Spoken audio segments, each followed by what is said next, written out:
I had been planning an adventure ride in New Zealand's South Island for the last 9 months, and now that it was done and dusted, I only had a couple of weeks to go before liftoff. It was time to do a final check over my new bike. It was run in, and all the goodies I had ordered over the previous 5 months while waiting for the bike to arrive were fitted and bolted on. All that remained was to check the luggage system was working properly.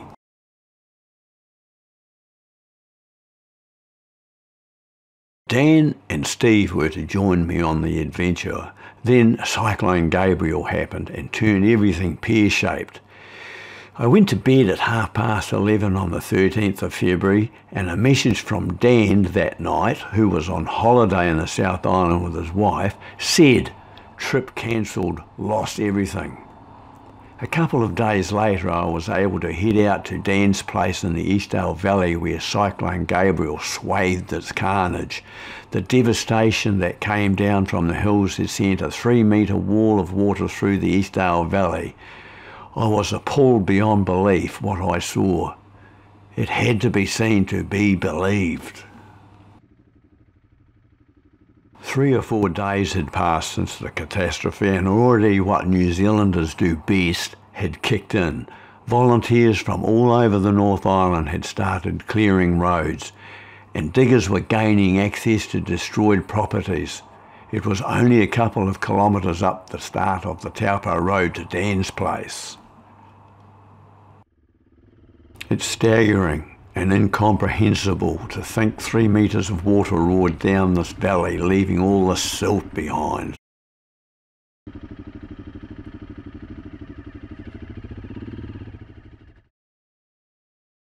Across the road from the church in the once beautiful Wairau Park was where I practiced flying my drone. Dan and Trina's house is at the north end of the park. Unfortunately, this winter shot is the only clip I have of the house.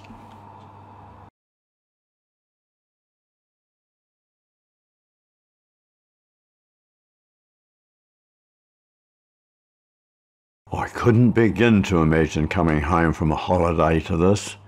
Wendy did an awesome job babysitting the house and was able to pack into suitcases precious handmade ornaments made by Dan's wife and put them in the car for protection, which I thought was an amazing presence of mine.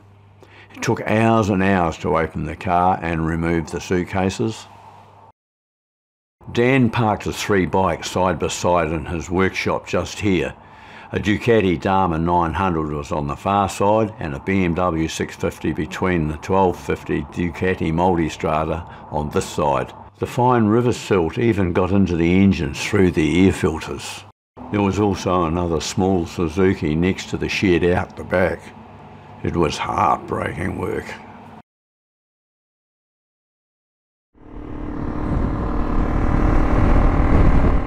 My departure date to catch the Bluebridge ferry from Wellington to Picton arrived, and my misguided presumption assumed I would escape the second wettest summer in Hawke's Bay's history.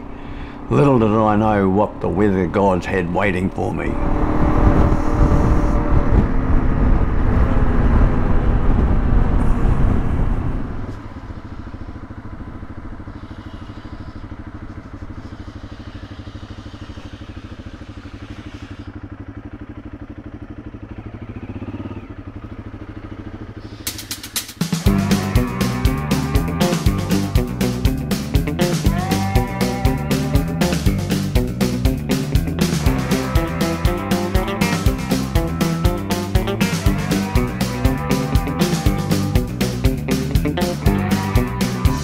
Hi, I'm Daryl.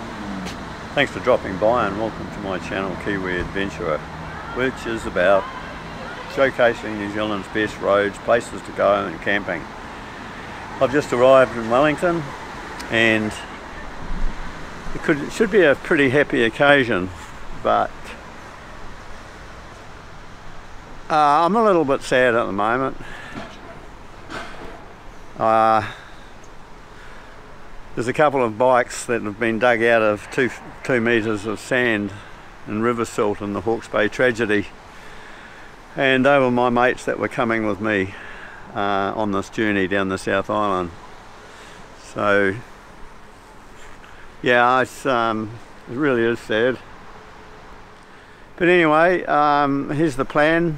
I'm on a 4-week trip down to the South Island, and you probably noticed I've got a different bike and I've got a different setup. And what I want to do with that is do remote camping. So it's a struggle to get all the gear I need, but I'm fully set up for camping and self-survival. And the first thing I'll be doing is going across to Picton today at 1:30, and down the Wairau Valley on the wrong side, and I'm going to camp at the bottom of Mt Patriarch, and then next morning I'm going to, that's tomorrow morning, I'm going to climb to the top of it. It's a fantastic view.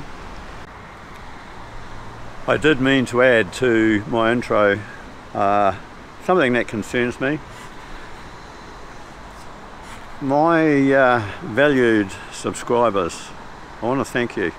I've been meaning to do that for quite some time. It means a lot to me, and I don't do this for money, I just do it for the love of it. And you guys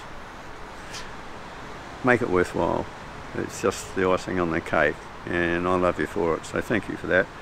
The other thing I want to mention is the fact that doing this mightn't be your cup of tea, but I don't really want to start a second YouTube channel. The idea is I'll be turning 75 in June, and you know, I'm lucky, I'm a millionaire as far as health's concerned, but you never know when you're going to go. So for instance, one of my great loves has been dirt bikes, off-road. I did enduro for 10 years, trials in the earlier days, and so I've hooked into this 300. I'll do a spiel on it later on. It's got everything, I've done everything to it, and I've got some very serious suspension on it, and I want to do some very serious remote. So you don't have to watch it if you don't want to, but don't drop me, because I'll still be doing a hell of a lot on the Black Africa Twin. So you know, I value you guys, and so there you go. Just wanted to say that. Thank you. Murphy's Law was starting to kick in. The ferry was an hour late departing Wellington and parked half a kilometre out from the Picton terminal for an hour. The daylight I needed to ride the 77 kilometres to the bottom of Mt Patriarch and make camp was shot. So while on the ferry, I booked this cabin. Yep, I've made myself comfortable. I think it works out quite well, really, because we go straight up to Mt Patriarch tomorrow, so I really haven't lost any time.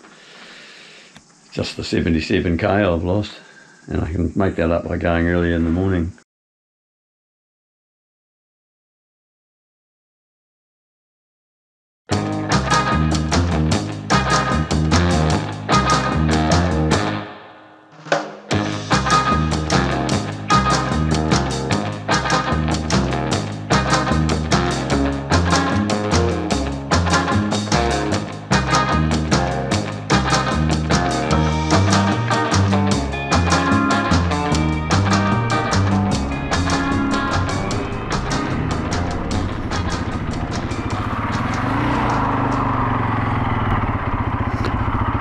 I missed that one. It came up real quick on the old GPS. Mount Richmond Forest Park. I videoed this last year with Mike Shaw. We went up there and we got great weather. On the ride down North Bank Road, it became apparent I had forgotten to zip in the waterproof liner in my trousers before departing Napier, and to be honest, it was a serious problem. I was getting colder and wetter down there by the minute. Had I been able to climb Mt Patriarch, I would have got seriously cold, and besides, what could be seen in that weather? Murphy had struck again. It was time to head back to Renwick and buy a pair of rain pants. I have a weak spot for dilapidated old buildings, and this was an ideal spot to have a snack.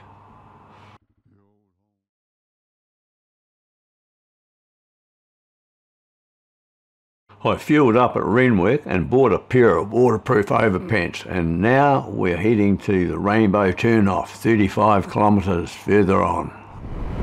I was really looking forward to getting up there. It owes me. When Mike and I went up there, we just didn't do the last bite. We could see it, but we ran out of time. As it was, we had to come back this route down to the lakes, Nelson Lakes, and make our camp there in the dark. The Wairau River will be keeping me company through the Rainbow Valley to its headquarters at Island Saddle, just above Lake Tennyson, and at 170 kilometres is one of the longest rivers in New Zealand's South Island. Originally I had intentions to camp at Coldwater Creek on the south end of the gorge, but if it's going to rain all the way through the Rainbow, I'll carry on to Hanmer and see if I can get some digs there. I'm just shooting from the hip and playing by ear basically. I've got lots of good things planned on my itinerary, and some of them it doesn't matter if I can't see my surroundings. Just being there doing it is good enough. I've deliberately kept big river crossings out of my itinerary because if I get bad weather and they flood or get high, then I've wasted that day and I can't do it. But if I go up the river valleys that I've only got to cross the side creeks that run into it, I can still keep to plan. I had the GPS all set. I'll just have a look up here, show you. The clouds actually rising. I don't know if it's a break in the weather. There's almost a bright bit of sunshine. Yeah, goes right up into there. But the time at the moment, 1:30, so I really haven't got the time. Got about another 10 minutes, quarter of an hour to the farmhouse where we pay our $30 or whatever it is. I think it was 20. A couple of minutes later, just before the first and biggest ford, this crap happened. As you can see, down through the trees is the ford. Now look at my mirror. This is what happened next when I played the clip. I'm still getting the sound, but the picture has frozen. I should be seeing this. Oh no! Murphy's Law has struck again. My brand new GoPro 9 has got water intrusion. Oh dear. You might not realise how hard it has been raining because the GoPro 9 and 10 have hydrophobic lens coatings which repel water.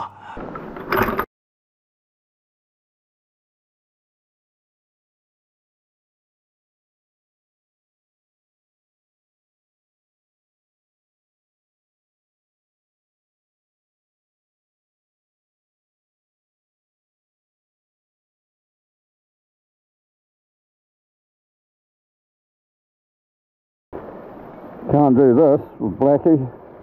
Just walk over it and push it along. There's a lot to be said about a smaller bike, and that's just one of the little things. The giant loop setup settled in nicely and hasn't moved around. This is the first time I've tightened things up, so I'm pretty happy.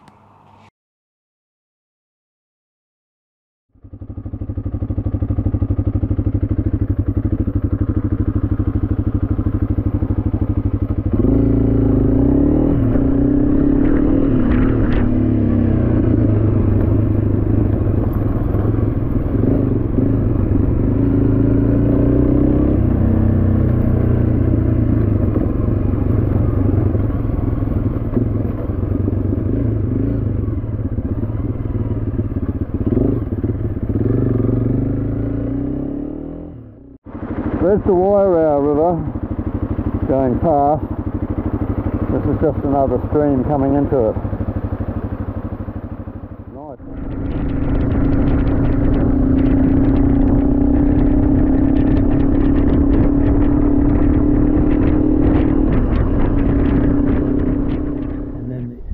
got him out of it, and he said, right, I'm off home. Oh, yeah. I always enjoy a yarn with this guy. He's a bit of an institution. 30 now, isn't it? 30 now, yeah. He's got his son in there at the moment. He's quite a different person.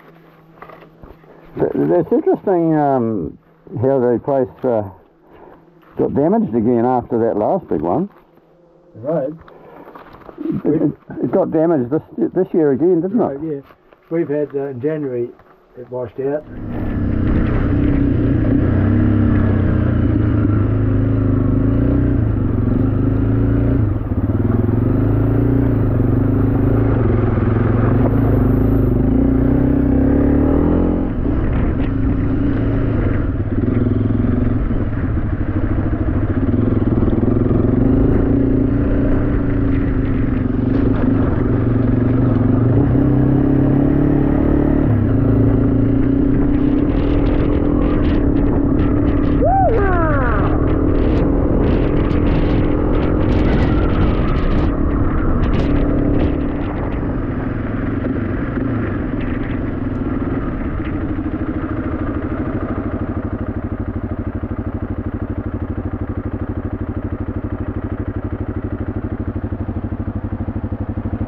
Well, aren't I lucky? All this beautiful sunshine.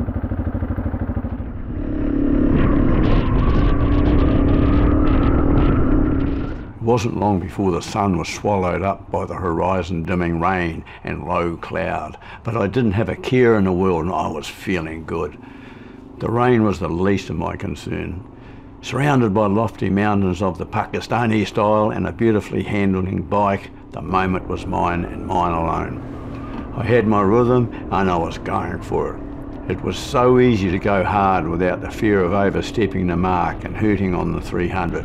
Sure, the brakes aren't the best in the world, but good enough, just.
Coming out of the gorge, I paused at the camp spot I had planned to stay at, but being 2 p.m, it was too early for me and the fact the rain had set in.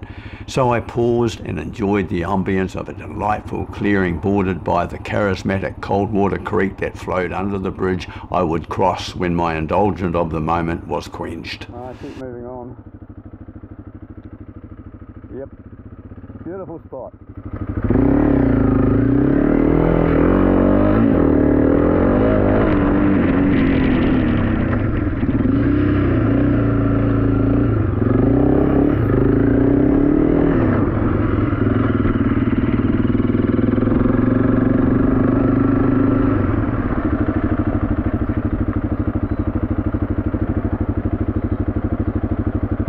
Cold Water Creek.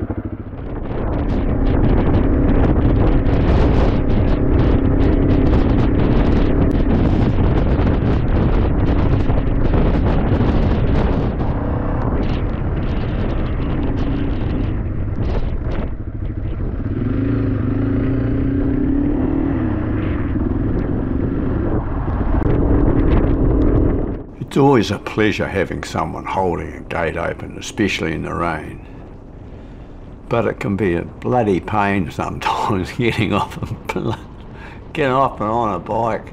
But hey, I'm not complaining. It just is. How about that, eh? Thank you. Yeah, have a good day, guys. Cheers.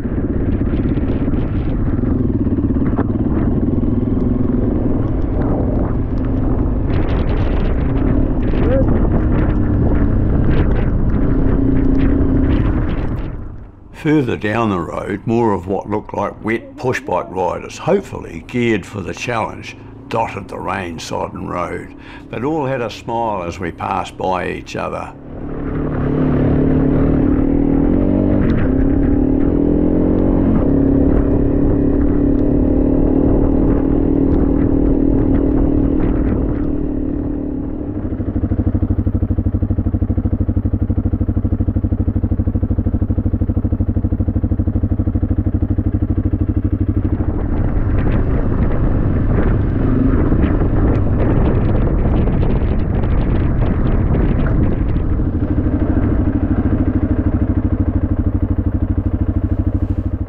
As I came up onto the bridge, I could see some buildings over by some trees. They were in about half a k from the main road, and I was curious as the last couple of times I've done the Rainbow I've ridden past. I believe they're known as the Sedgemere Sleepout.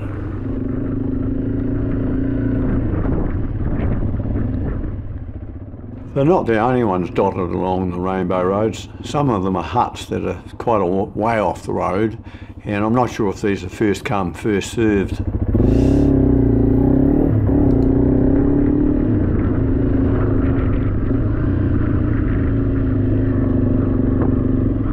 Hello. How are you? How are you? Oh, we're fine, yeah, it's pretty cool. Had a good day? I wouldn't say that was one of my longest conversations.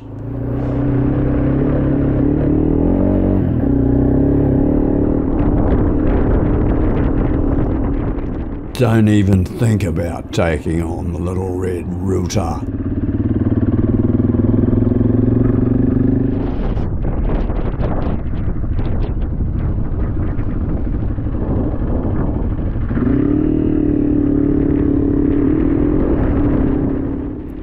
The headwaters of the Wairau River are only 4 or 5 k over there.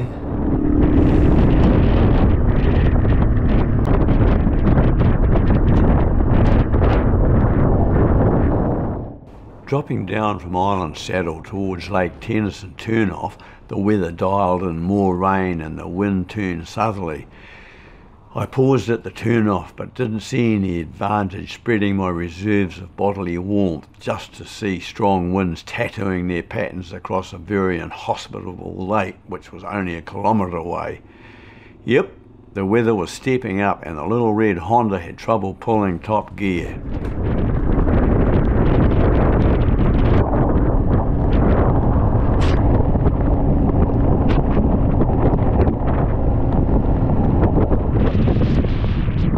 Crossing the Clarence River, which starts out of Lake Tennyson 2 kilometres back, and that car park is the start of the famous St James cycle trail.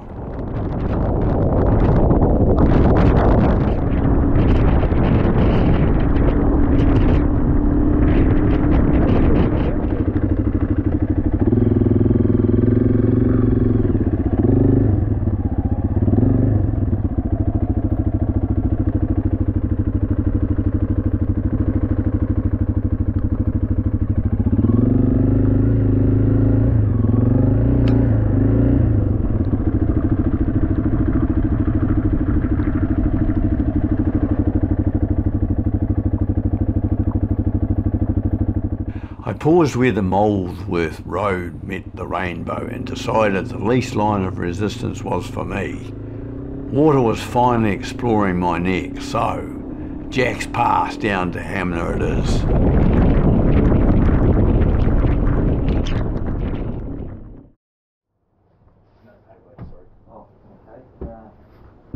will have to get my wife then. I'll just get the number. Okay. Hi there. G'day, mate. Yeah, excuse me not taking my gear off at the moment. I smile. Well, it's been a fantastic day. But anyway, I come straight down out of those hills over there to the reception, and he's really biker friendly. He's just a damn nice guy. I'm really impressed with him. When I make the video, I'll remember his name, but I highly recommend it. Really good situation. All the gear over there. But have a look at this.